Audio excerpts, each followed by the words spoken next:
My mother told me, pick the very best one, and you are it.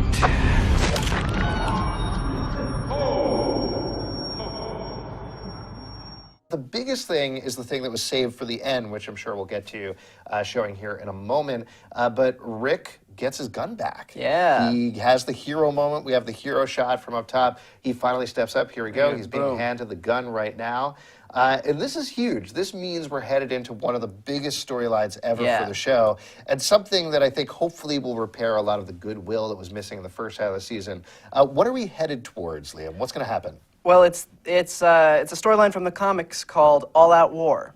Yeah, Which is what's pretty it about? self-explanatory. Oh, did you figure it out? Yeah, there you go. So yeah, it's called All Out War. It ran through several issues of the comics, and it is the biggest storyline, at least up until then, that the comics had ever done. They're actually in the middle right now of an even bigger story, which we'll talk about maybe a little bit towards the end of this episode. But like I said, it's everybody getting together to fight Negan. It's exactly what was teased at the end of the episode. And it's huge, and it doesn't exactly go always the way you think it would. It really is a war. It's really strategy. It's Negan's army versus Rick's army fighting back and forth, coming up with different stratagems, attacking, taking over districts. There's a lot that's going to be at play in there. What are we going to see? Who are the players that are on the board right now that are going to come together for All Out War? Well, it's Rick and the Alexandrians. Yep. Hilltop. Yep. Which is up for debate exactly who's in charge of that right now. Yeah, I mean, they're going to get Gregory out of there for sure. Maggie's going to take over, and then they're going to use their food supplies or whatever. Yeah, real quick, were you upset? I was pretty upset about this, that Maggie, after he got the apple, didn't say, how do you like them apples?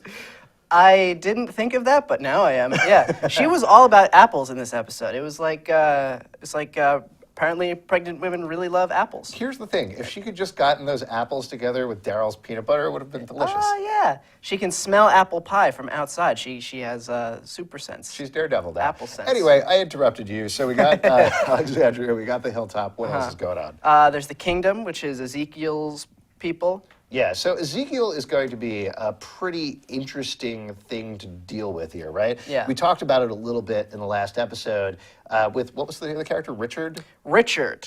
Right. So Richard was trying to recruit Carolyn Morgan. They basically said, nope.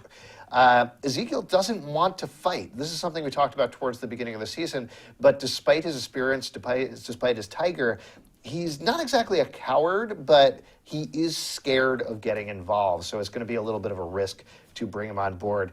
There's another element that didn't appear in the comics that I do think is going to play into the storyline, which is Oceanside, which is the all-female colony that Tara visited a few episodes back. A lot of people were wondering about this episode, how this fit into the overall tapestry. It felt like a one-off, just getting us caught up with Tara and moving Heath off to 24 Legacy.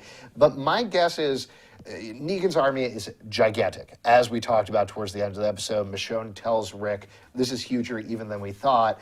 It's going to take more than just Alexandria and Hilltop and the Kingdom. Thank you. There's so many of them to take care of them. I think we're going to have Oceanside get into the mix, probably at the last second as well.